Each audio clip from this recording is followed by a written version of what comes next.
Assalamualaikum warahmatullahi wabarakatuh. Kiai Murtado Kaliwungu, pejuang Hizbullah yang terlupakan.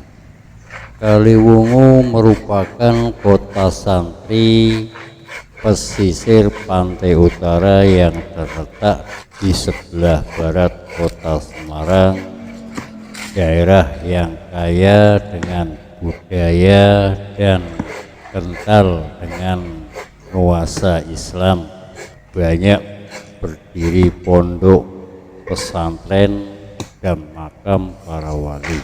Sampai sekarang beberapa pondok dan majelis pengajian masih eksis mendidik para generasi muda yang akan memperluaskan kealiman para ulama dan kepemimpinan para pemimpin bangsa. Suatu malam menjelang bulan Ramadan, sowan ke rumah Gus Rifli Muslim. Gus Rifli ini adalah seorang pemuda yang dikenal aktif berdakwah melalui media sosial. Ia juga salah satu putra pengasuh pondok pesantren Manbaul Hikmah Mororejo Kaliwungu. Sengaja bersilaturahmi sekaligus untuk meminta mengulas sepak terjang perjuangan dan pergerakan Kiai Murtado pada masa penjajahan. Gus Rizik Muslim adalah salah satu cucu dari Murtado. Gus Rizik dengan santai melalui ceritanya bahwa Kiai Murtado adalah salah satu santri dari Kiai kampung bernama Kiai Kustam dari Mororejo Kaliwungu. Meskipun kediaman antara dengan Kiai Kustam berdekatan, hal itu tidak mengetahui keingintahuan dan penasarannya dengan ilmu. Setelah cukup lama ia mengaji kepada guru-gurunya, masyarakat Mororejo berbondong-bondong meminta untuk mengaji bersama Kiai Murtado. Ia pun akhirnya mengabulkan keinginannya masyarakat tersebut. Kemudian ia memutuskan dengan ngaji keliling dari majelis satu ke majelis lain. Kiai Murtado merupakan sosok yang ulet, penyabar dan gigih menyebarkan nilai-nilai agama kepada masyarakat Mororejo. Layaknya kiai kampung pada umumnya, ini istiqomah menjaga jamaah sholat fardu bersama masyarakat di suro depan rumahnya. Selain kisah soal menyebarkan nilai-nilai norma kepada masyarakat, ada juga kisah perjuangan Kiai Murtado dalam menjaga negara ini. Gus Rifli menceritakan ketika Kiai Murtado adalah salah satu tentara Hizbullah yang turut memperjuangkan kemerdekaan Republik Indonesia ini.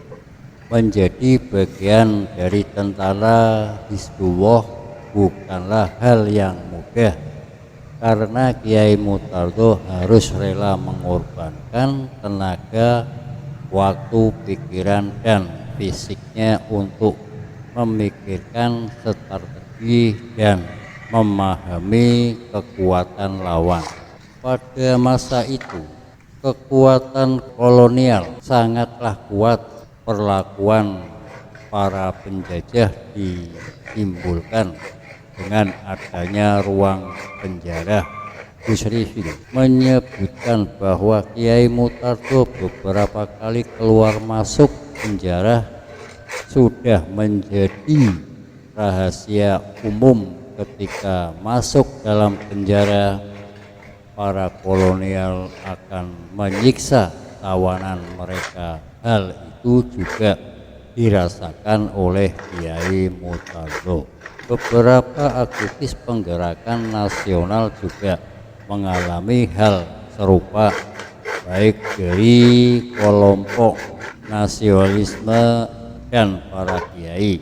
Namun semua perlakuan itu tidak membuatnya takut dan menyerah, melainkan menambah kegigihan untuk melawan kolonialisme di Indonesia. Kiai kampung yang dulunya termasuk pejuang Hizbullah dan diceritakan keluar masuk penjara. Di penjara itu sering kontak fisik karena kalau ditahan mesti dihajar sampai menjelang akhir hayatnya. Terganggu pendengarannya, penangkapannya yang terakhir sampai rontok giginya, kata alumni pesantren sarang ini. Kemudian ia melanjutkan cerita bahwa simbahnya itu, Kiai Mutardo, tidak pernah mundur dari barisan perjuangan. Setelah keluar dari penjara, bukan ketakutan yang menyelimutinya, melainkan keberanian yang memuncak. Akhirnya beberapa kali ia bergerak kembali bersama pejuang dan kiai-kiai yang lain. Perjuangan ini berlangsung sampai usia senja. Ketika sudah sepuh pun Kiai Mutardo kembali masuk penjara dan terjadi perlakuan yang sadis. Beliau dihajar dan disiksa oleh tentara kolonial sehingga giginya tunggal dan indera pendengarannya terganggu. Di sela perhelatan yang semakin seru, kami sempat membayangkan perjuangan ulama zaman dulu yang begitu pelit dan akrab dengan kekerasan. Lantas bagaimana perjuangan dakwah di era sekarang? Gus Rizil sekali melemparkan humor untuk menceritakan sesuatu. Godaan dakwah zaman sekarang adalah dicuci, kata pengurus LBM tersebut. Kemudian disusul tawa bersama. Kisah perjuangan ulama zaman dahulu, di samping mereka mengetaskan kebodohan umat, mereka juga menjaga kestabilan kondisi keamanan dan ekonomi masyarakat. Tidak berhenti sampai di sini. Ketika Indonesia sudah merdeka, pemerintah memiliki inisiatif untuk memberi tunjangan kepada para pejuang yang bergabung dalam Hizbullah. Melalui pengurus tertentu, pemerintah mendata untuk membuat sertifikat dan kartu keanggotaan Hizbullah beberapa pejuang daerah Kaliwungu, Kendal, Semarang. Hal ini membuat para pejuang antusias dalam bergembira. Tetapi lain dengan Kiai Mutardo yang cenderung tidak mau mengurusi upaya pemerintahan tersebut. Menurut Gus Rizil, hal itu karena Kiai Mutardo adalah sosok yang banyak ikhlasnya dan teguh pendiriannya. Kiai Mutardo benar-benar ikhlas berjuang untuk membela bangsa dan negara. Oleh karena itu, ia menolaknya, padahal seandainya masuk dalam data pemerintah akan mendapatkan tunjangan setiap bulan dan menerima dari pemerintah sebagai timbal balik negara kepada pejuang. Putra Kiai Suyuti ini mengatakan perjuangan seperti inilah yang membedakan antara orang zaman dulu dan sekarang. Orang zaman dahulu ketika berbuat baik cenderung ingin tertutup, tidak terkenal. Sedangkan orang sekarang kebanyakan ingin masyhur atau terkenal, sedikit berubah baik atau berjasa ia akan berupaya untuk dikenal orang banyak. Di usia senjanya, Kiai Mutarto menghabiskan waktunya untuk mengajar santri dan masyarakat setempat. Pada masa itu para santri belum ada yang menetap, melainkan masih pulang pergi atau disebut juga santri kolong. Biasanya waktu untuk ngaji santri kolong hanya di malam hari karena siangnya para santri berangkat bekerja ke sawah dan tambakkan.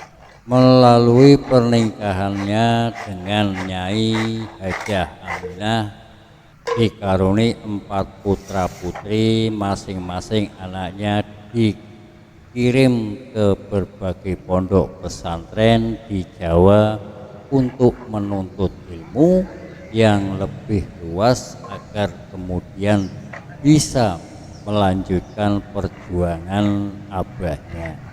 Salah satu peninggalan Kiai Mutarto adalah musola yang sekarang menjadi bagian para pondok pesantren Manbaul Hikmah. Kegiatan sehari-hari mengajar ilmu agar di musola itu sampai tidak terasa dahaga ilmu warga Kaliwungu dan sekitarnya meningkat hingga akhirnya banyak yang ingin mengaji padanya. Setelah Kiai Suyuti Mutarto, salah satu putranya pulang dari pesantren Telogo Rejo Malang setelah diamanati abahnya untuk membantu mengajar para santri-santri yang terus bertambah. Dulu peninggalan beliau hanya musola di depan rumahnya, dulu itu musola masih panggung. 2 tahun menjelang Kiai Mutarto wafat, Kiai Suyuti diizinkan untuk membuka atau mendirikan pondok pesantren. Tetapnya pada tahun 1982. Berdirilah kemudian pondok pesantren Mabaul Hikmah. Dufrifil menambahi bahwa mendirikan pondok pesantren ini karena santri mulai tambah banyak dan butuh tempat yang memadai, sedangkan embrionya sudah dimulai sejak masa Kiai Mutarto. 2 tahun pondok pesantren Manbaul Hikmah berdiri, Kiai Mutarto wafat tepatnya pada hari Selasa Kliwon 8 Mei 1984 atau 7 Saban 1404 Hijriah. Amalan dan riyadho peninggalan Kiai Mutarto yang sampai saat ini masih dilestarikan oleh Kiai Suyuti Mutarto dan para santrinya. Jadi pondok ini dikenal selain seperti pondok-pondok yang lain juga. Kiranya cukup sekian dulu. Wassalamualaikum warahmatullahi wabarakatuh.